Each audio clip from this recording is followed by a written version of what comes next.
Hey guys, it's Ebony, another episode of R&B Vibes, and I'm super excited right now because I got on someone that I am a big fan of, Jaylon Ashaun. How you doing? Yo, what's up? Appreciate you having me. What's good, Ebony? How you doing? Man, I'm pushing through it. I'm pushing through it, and you know what? Your music is actually helping me with it. I'm not gonna lie. Okay, okay. I've I've been really into the rough drafts. I've been really into just every vibe, especially we got to talk about Oh yeah. Strawberries and Wine. That's a beautiful track. But Thank before we get into it, Houston, Texas, home brand. Oh yeah. Tell me about Texas growing up in great. Houston. Tell me about that music, that vibe, all about the Houston energy. Yeah, so I feel like Houston is different only because Texas is different in general, right? Like if Hmm. you're not from Texas, you just grew up differently because I didn't realize that like Texas just creates this sense of like pride, like Texas is its own country type vibe, you know? When I grew up, I didn't realize that like other commercials, like we got the Ford commercial in Texas, like Ford is the best in Texas.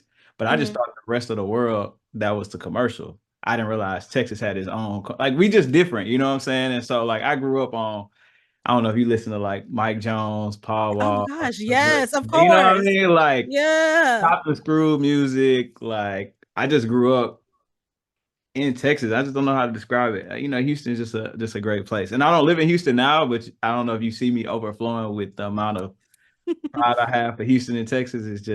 It was birthed into me. So But it really does describe how multi-blended you are. The yeah, way that Texas is the way that your music is. You can't like I remember in one interview I was watching, you were talking about what's your genre, and it's funny because you can say, of course, R&B, but yeah, little yeah, pop, little hip hop.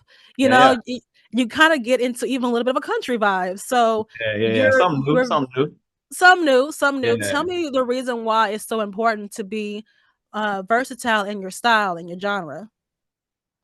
I think I just grew up in kind of like a melting pot of environments, you know, like I have like gospel background, but then rap, and then like Texas has its own like hip hop scene, and then like R&B obviously, and soul music, and I just feel like, and then I always say one of my the first two CDs that I really fell in love with was Kanye West College Dropout and this band called One Republic. They have an album called Dreaming Out Loud, and as a kid, I was just like amazed by those two projects, and I think that just kind of helped develop my sound overall as I was just growing in musicality, and it was like I think for me, you know, obviously, just because honestly, because I'm a black, you know, young artist, like it's easy to just categorize as R&B. But when I think about all the things that I enjoy and all the type of music I experiment with, I agree with you. Like I think I have a very versatile palette, and however you find me, you kind of just really just get to immerse yourself into my world, which doesn't just have one sound. I would say so. Yeah, it's funny because now you have artists that speak out against labeling them as just an urban writer, urban artist. You Yeah, know, there's different categories you can go into when it comes to your music and your creativity. Don't box me in. And yeah. you're somebody that's like, please never box me in because you don't know what's going to come out the box. That's true. Yeah, yeah, yeah. I was literally talking to one of my friends because I just dropped a song called "Long Ride Home," which is a country. I know country's a wave and stuff too right now, but Mhm. like, I was like, I wanted to try it, and I had a friend who was like, "Yo, like." Actually, I had a few people being like, "Yo, I didn't think I was gonna like this because I don't like country," and they were like, "But this actually kind of go hard." Like, my mama, one of my producer friends, like I had a friend from back Atlanta said the same thing. It's like that's what I enjoy. I just want to put art out into the world and let the people rock with it, you know? But what really inspired a country track coming out of you? Was it the whole move with Beyonce and all that, or what was it that said, "All right, country, let's go into it"? Yeah, it's funny because I don't think I like country like that. So I don't like really like what's the word? What am I trying to say? Like really kudos to the people who really want to have a country career. I don't think I want to have a country career, but I'm just like very inspired by different sounds. And at this point, I've put out a few projects, and this year I've been really focused on like different singles. And so I was like, man, like I was with some producers who do like folk and country, and I was like, let's just try it. And then we made a song that we all really were like, oh, this is fire. Like I think what's beautiful about Long Ride Home is there's country elements, but then you kind of get to the hook and it's like kind of folky. And like people don't know, but I toured with a band called the Oh Hellos like years ago. Mm. And they're like folk rock. And like and so like all those sounds inspired me. So I was like, oh yeah, let me try this. And then I tried it and I was like, oh, this is hard. So why leave it on my hard drive? actually I was getting my hair twisted and I wasn't gonna put it out because it was so like different. And I was Mhm. on my braider. Shout out to Shy. And she was like, yo, you gotta put this out. And I was like, for real? She was like, oh, go crazy. And I was like, well, we'll put it out there. So and then the Texas roots, I was like, I grew up around country and gospel and all that. So I was like, for me, it didn't feel like it was a complete departure because I'm like, oh, I did grow up in Texas. Like I did go to the rodeo as Mhm. a kid. I think the first time I probably saw Beyonce was at rodeo. You know what I'm saying? So it's not like I'm just some random You complete do it, person idiot. just doing it. Like you Yeah, actually, you know about it a little bit. You come got on, your, man. yeah, George yeah. I got Strait, you. come on. I two-stepped a few times. You know what I mean? Like it's, you know what I'm saying? Like, yeah, come Well, on. well, then I got to add. I have to ask, of course. Have you came to Nashville at all? Have you I been have to been the to home of it? Nashville. Oh, see, I have been to Nashville. I've tried the Nashville hot chicken. I've been to Nashville. But I will say Texas is different than Nashville. So like y'all's country city. But I got some friends out in Nashville. So yeah. okay, so that means you got to come to Nashville probably to shoot your music video. That'd be pretty cool. I know Texas is one, but Okay. Maybe Nashville we'll do a little hybrid. You gonna be in the video? hybrid. You know what? I can get my cowgirl boots. I can Okay, do come it. on in. All Listen, I right. got diamond cowgirl boots. I do Okay. not play with my cowgirl boots. Okay, I come got you. on. But that's what we talking about. Bedazzled all the time, all the time. But I think you probably the first artist that probably said I was getting my hair, retwisted when I was thinking about this country track and releasing it. You're probably the first one with Come on, twisting see? hair, and the same, different Oh, ones. now we got the music video concept. I need to be getting my hair twisted in Nashville Yes, by you in your bedazzled. let's Like do we'll it. just cut to the bedazzled boot and be like, oh, and that'll be the start of the song. Yeah. Let's See? do it. That's a Come on. vibe. That's Come a on. vibe. Now, listen, your music, knowledge and genre and all of that is beautiful. But what's also cool is how you kind of was learning business and music at the same time when going to college. How were you entwining the two, putting the business lessons and all of that into the music?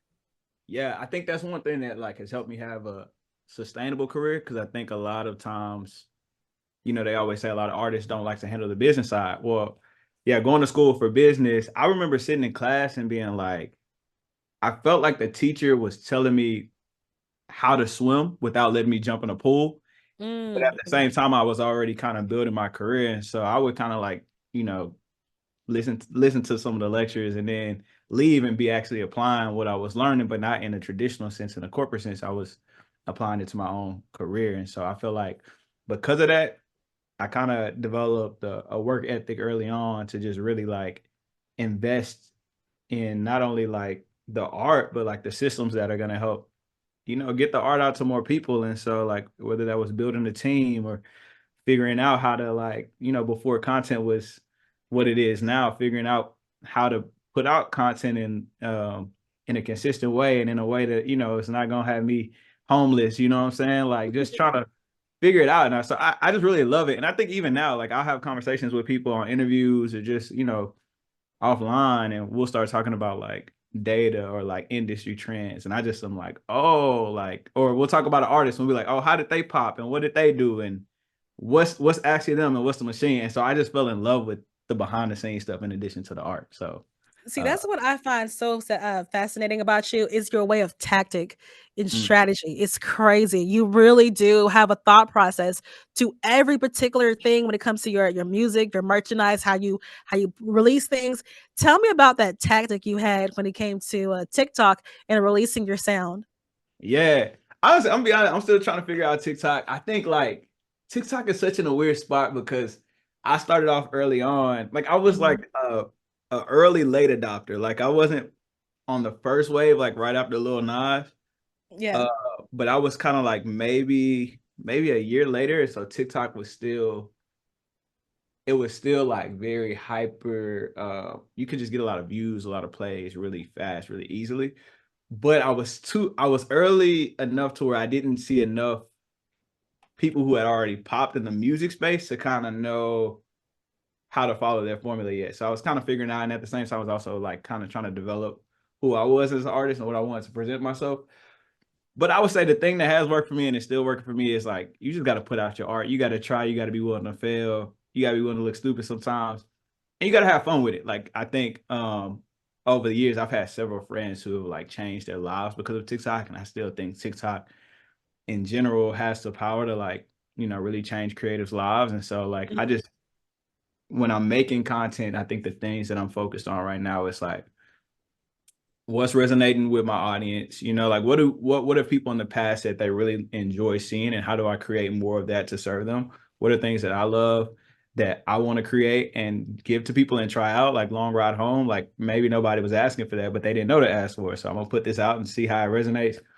And then I think like just using that to like have fun to really authentically like share more of myself. I think I'm kind of past the point of, you know, uh trying to go viral for the sake of going viral. Like I think I want to Mm. do things that I really enjoy, but I still have to apply the same work ethic. Like I can't be lazy, but it's like I'm not really chasing a viral moment where I think in the past sometimes I was, just because I saw so many of my friends like, and I'm Take super, off. so yeah. So but all the people who pop the same thing, I feel like was all of them did the same thing. They were really consistent. And honestly, it just sometimes was just right time, right place, right post, right song, right algorithm, and boom. You know what I'm saying? Like, Yeah. and I think the challenge with that is like for some of them, they've been able to build like longevity. For others of them, they're trying to, recapitalize on that moment. And some of them, after that moment passed, they didn't really weren't able to really do anything with it. So I think I've been able to look at that and just say, well, let me be consistent. And when that moment happens for me, um, we'll already have an infrastructure to a world to invite people into. So But like you said, the right song, the right algorithm. How do you know which song is the right song to release? How do you know which is the song that, okay, I'm gonna put this one out. This one might work with my fans. How do you know? man, I don't think anybody knows. I think you just have to, every artist has their intuition, their gut, but like I think you just got to put it out and let the people say, and let the people decide. And some people do it by like teasing it. Like I have one friend who just teases a bunch of ideas, and then when one pops, he puts it out. I have other friends who put out their songs, and like no matter how they promote it, they're gonna put it out so the art is already out, and then they just promote it on the back end. And I think I kind of lean to both of those. Like I'm a big fan of just not holding on to your art, and it's kind of like a sales what am I trying to say? Like, it's kind of like a business philosophy a little bit too. It's like, all I know is if I don't put it out, it doesn't have a chance. If it's just sitting on my hard drive, like, no, like, there's no chance it could even blow up. Yeah. Why would I not put it out? I've already worked hard on it. I like it. Like, if it sucks, I'm not gonna put it out. But most of the time, the stuff I make, I don't think sucks. So I'm like, let me put it out and let the people decide, and then we'll go from there. You know what I'm saying? I'll promote it and I'll market it, and we'll look back and see. I feel like a lot of people are doing it now because they know that nobody knows, if that makes sense. Like the Yeah. industry doesn't know. Like everybody's just like trying stuff and seeing what sticks, and then trying to figure it out from there. So Oh, yeah. I agree. And right now, insert that Michael Jordan quote that I can't remember. Y'all know the quote I'm talking about. Like, you missed 100% of the shots. You don't. Yeah, yeah. I was gonna say that, but I was like, that's But- too I was like, I'm gonna try to think of something. Yeah, yeah, yeah, yeah, yeah. If you don't take a shot, you can't make it. Yeah, yeah. There we go. Nah, Put that in there. quoted it. That was your You, quote. Yeah, yeah, yeah, you got that. but guys, You should you like never. put the quote and say like Michael Jordan quoted by Ebony. Like, I will do that, you know and what then I'm saying? bedazzle it, have the glitter come out Mhm. from it. I like Come that. That's on, the vibe. come on. That's the vibe. Now, guys, it's true. You don't really know what's going to be the song that's going to pop you and make you this, old time famous person. But then again, some people actually kind of shun those that are TikTok famous and then don't know how to live off that fame as well.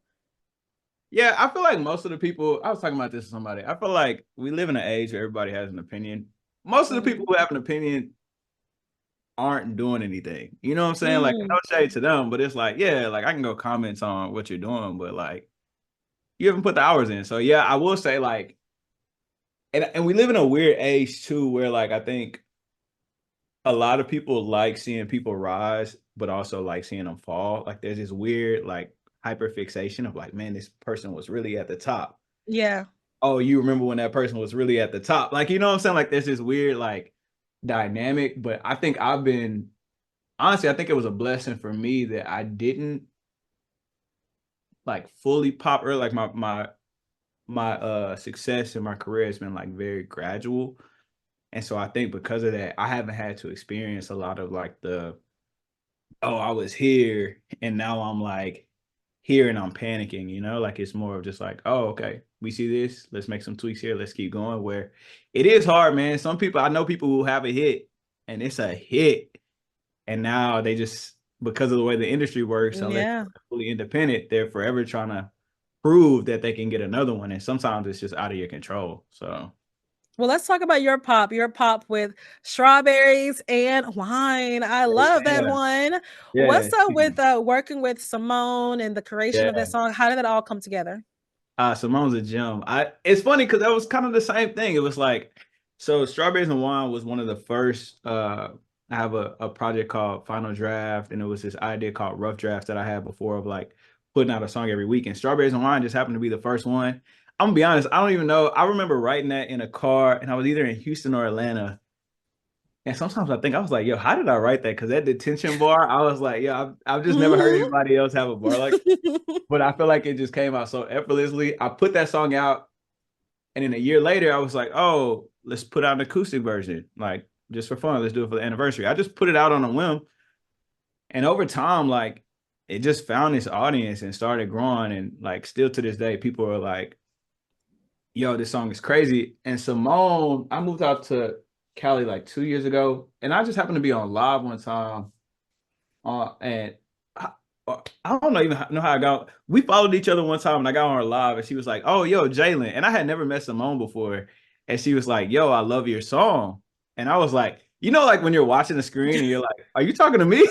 It was like what I was like, you thought, like, and so, anyways, we just got connected after that, and then one day she was just like, "Yo, like, I would love to get on the remix," and I was like, "Yeah, let's do it." And I'm the type of person, again, like if I say I'm gonna do something, like I like to release songs. So I was like, Yeah.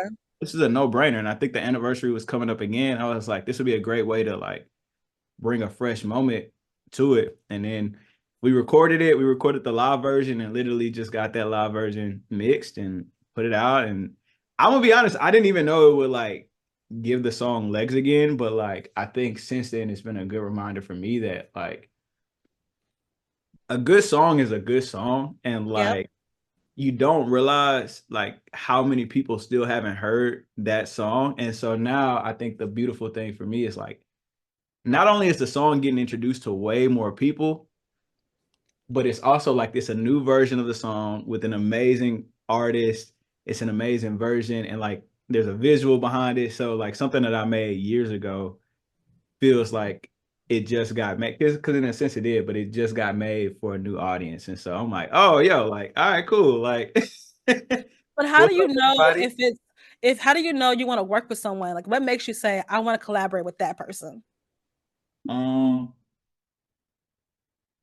I think for me, it's usually, how are you as a person? Like, I'm from the South, so it's like, like if you want to do a song, I mean, you already got the vibes, we can just Let's get in do the it. studio, you know what I'm saying? Like, I just think like the type of person you are, and then like your work ethic, like what are you doing, already on your own? Like, are you like actively promoting your music? Are you like, making content, and not just only that, but like what are you doing, and then how do we kind of come across each other? So I think a lot of those factors kind of play into it. And then just where I'm at in life too, sometimes it's like, do I have a song? Because a lot of people, I don't know if you run into this in Nashville, but LA is like the top city for like, yo, let's link, or like, yo, let's, Yeah. and then like nobody actually has intention to work probably 90% of the time, Nope. or to link or to get lunch. They just say All it. talk, no show. Yeah, and I feel like I'm like, all right, cool. Somebody says they want to work with me. Sometimes I'm like, yo, just send me the song and I'll check out the song. And if I like it, then I'll get on it. Like, but sometimes if they don't have anything, they're just like, let's work. Sometimes it's like, oh, well, if I don't have a song for you, like it may not Yeah, happen. yeah. So like, the Simone thing was very easy because she was like, it wasn't even just like hey, let's get in the studio. Like, I think that still could have worked, but it was like, oh, I want to get a remix on it. Let me do another version of Strawberries and Wine. So then I didn't have to think about it. It was just like, oh, you want to be on this song? I got the anniversary coming up. all we got to do is set up a time to record. That's easy. You know what I'm saying? So I think like there's a lot of factors that play into it, but I think those are kind of the variables that I consider. Yeah, that was a But we're very playing, and no, makes sense. It makes sense. And we're playing Strawberries and Wine. That's a beautiful song. I love y'all's collaboration. The lyrics are just everything. And thank you. it really is a good melody to remind people that R&B is still here. R&B is, it never went anywhere. And of course, collaborating with another artist can bring another perspective to a song. It can bring even a more beautiful melody, something that you never even understood could happen with the song. Because I know that working with her took the song to a different level. Oh, it was here. It's Now just it's up there. yeah, She it's she crazy. killed that song. So that was a wonderful collab. I love that song. Now tell me, we are working on music and everything like that, and now you have, make sure I have this right. Um, where's my paper at? New album Nomad. I want to make sure I have that title Oh right. yeah, yeah, yeah, Nomad. yeah. Yeah, You let's see it on. you've oh Lord, I Yeah. gotta get his head. We're gonna have to send you one of these. You know, Oh, there we go. you know what I'm saying? Yes. You see it? Yes. Well, you first of all, one thing, you have titled and coined this word nomad. That is your phrase. I've heard it maybe once or twice in my life, but now I'm like, this is his. Come It's on, when that's you what we hear the want. word nomad, you think of you. That's what we Why want. that phrase? Why do you love that word so much? I feel like it really embodies who I am as a person. Like I think I've been to so many different cities, Texas, Atlanta, California, New York. Like there's so many places I've loved, places outside of the US, and like have some really deep core memories in a lot of places. And even though I'll be a Texas boy for life, I think, there's cities that people like really just champion, to their grave. And I don't necessarily have like a city that I'm just like, oh, like this is my city solely, because I've made so many friends and had so many unique experiences in several different places. And my grandpa always says like, I don't stay anywhere long enough to let grass grow under my feet. And I always thought that was Mm. a funny saying, because it's just like, yo, like I do really like to move and like experience the world. And so I don't know how that word came, but I was just finishing my project Epilogue, and I was like, oh, I think I want to do a project called Nomad. And the more I kind of said it, the more I was like, oh, this feels almost like a self-titled project, because it really does feel like who I am. Like I am a person who likes exploring, and really recognizing that because of that, like home has become where I'm at, not just like a location. And like I could call Houston and feel like I'm getting a piece of home. I can call my friends in Atlanta and feel like I'm getting a piece of home. I got a boy in London who I could call right now and be like, yo, what's good, bro? And I Yeah. would feel like I'm kicking it at home with somebody. And you know what I'm saying? So like, yeah, that's why that word really means a lot to me. Now tell me, the song SFO. Is that Yeah. right? Yeah. That's my favorite song. Okay, come I on. love that song. Oh yes. Come Yeah, yeah, yeah. on. Yeah, yeah. Why such a motivating song? What led you to create that one? It's funny. So I was with my girl in San Francisco when that happened. And we were at this is gonna sound like kind of sad, but it was, so she loves to thrift, and we were like trying to go through some thrift stores, and I was finding hella stuff for some reason. And she was trying to find something in like the thrift store she was going to, she just didn't find like what she was liking. So we had went to like 4 or 5 thrift store at this point. She was like, nah, I just ain't find that. So she was kind of like, and I don't know why, but I don't know if this is helpful, but I'm sitting down at one of the stores and I'm listening to this beat, and the song just like the lyrics like gonna throw some punches, guess sometimes you gotta Hey. roll with it. Like I'm like in the store just like write this down. And the moment just came, I think it was a small way of interpreting what I was experiencing through her at that time. Like, sometimes like life just Things gonna happen, happen. like, and you just kind of go with, hope you flexible just in case you got to go with it. And then, I think it was the summertime. So it was just like, I was looking for this party vibe, and I think I wrote the rest later, but it was cool because I was already in the nomad mindset, and I was in San Francisco for probably the first time. And so those lyrics are really true to where I was in that moment. Like it's a sunny day out in San Fran. And I remember, I think I had saw a TikTok or something, because you know how TikTok know where you be at and they just Yeah. start sending stuff. I think I had saw a TikTok that was like, if you call San Francisco San Fran, you are not from here. Like all this, like, nah, okay. Well, that's good. And so that's how some of them lyrics came. And next thing I know, I just went home and finished it. So yeah. I gotta give you a nod for your Master P lyric. That Come on. one. That's the Southern roots in me. That's the come on. I was like, you know what? And the Yeah, Grammy yeah. award goes too, because Come on. that was a classic. That's That was a classic. I New love Orleans that. being right next to Houston. You know, we basically cousins. So Well, I mean, you're really good as a wordsmith, as an like, artist. Where are you going with next? What's your music taking you now? Where you want to go with it? I know you got that country track that you have, but what's next? yeah, I mean, I have like so many songs like in the tuck that I'm about to start rolling out. I'm collabing with people. I got a dope collab with the girl named Giselle that's coming out. She's a Korean artist. I got a few more like R&B records that are dropping. Working with some dope like collab projects this year. And then, you know, maybe next year I'll keep working on a project, trying to get out on the road and do more shows. So like I don't know. Coming to We Nashville, want to come to coming to Nashville. So, you know, Nashville. we gotta see. I think my goal right now is to like continue to just really drop. Like you saying that Nomad is my word to me Mhm. is a win because it shows that like the things that we're trying to communicate are starting to stick with people. And It's so working.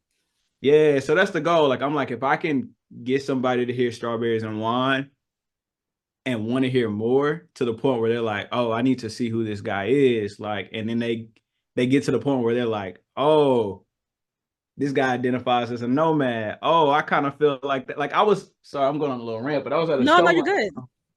and I ran into this dude and he was like, yo, I love your work, blah, blah, blah. And I was like, oh, that's dope. And he was like, yo, and I listened to Nomad and it really gave me a word to like identify with myself because I feel like that. Like he was like, I moved to LA a while ago, blah, blah, blah. And you know, that word really stuck with me. And to me, I was like, see, that's the win. That's like that goes beyond you just heard a song by me, which is cool, which I'm grateful for every stream and every listen. But Mhm. like when it comes from like that to like, oh, this like I identify with this. And you know, that's you can't ask for more than that. That's what art is about, you know? It is. I mean, you took a word and you made it your own, and then you kind of market off of it to where people hear the word or they see the word and they say that's you. Yeah, That's you. Not yeah. to talk about demure, whatever the freaking Yeah, word yeah, is, but yeah. Very same mindful. thing. Oh my Jesus. Same thing. Like you can't hear that word without thinking about that TikTok That's true. person. So same with you. Yeah. Nomad is your word. I want not just the CD, but also want that hat Oh, because yeah, yeah, yeah. it Come comes on. together. It comes together so well. Yeah. Well, I know our audience, if you're not used to his sound, if you don't know who he is, get to know him. How Yeah. can they learn more about your music, check you out, and get to know you more? Yeah. Follow me, Jaylon Ashaun, JAYLON ASHAUN, on all platforms, streaming and social. If you already have been following me and want to, you know, go deeper, I have a grouped page or like a thing called Nomad HQ where like you'll get exclusive behind the scenes. And I just really tap in with people there because I'm like, oh, y'all like my day ones. So there's a few ways, but either way, even if you just shoot me a DM, I respond, I check them. It's actually me. So yeah, we'd love to connect. I'm so curious to your journey and what's going to happen next because, like I said, your way of not just being a lyricist or singer or hip hop artist, but also your tactic and your All of that. strategy towards for all of that, All your of that. tactic and your strategy towards the music and releasing and promoting yourself. It's a way that a lot of people don't think about. They just think, okay, song out, done. But Yeah. you're like, nah, wait a minute, demographic, song, the season, the weather, is it Yeah. 204, 240 that we're gonna release it? Like you really do market yourself and put yourself out there so well. I know our audience is going to get so excited. I'm excited to play all your music. I'm gonna tell you that right now. Come on. I You got a lot of are it. So just, you know, run you through got it. a lot, and you got a Yeah. lot to bop to. You got a lot to go Come on. with. So people, get ready for him, Jaylon Ashaun. You are awesome. Thank you so much.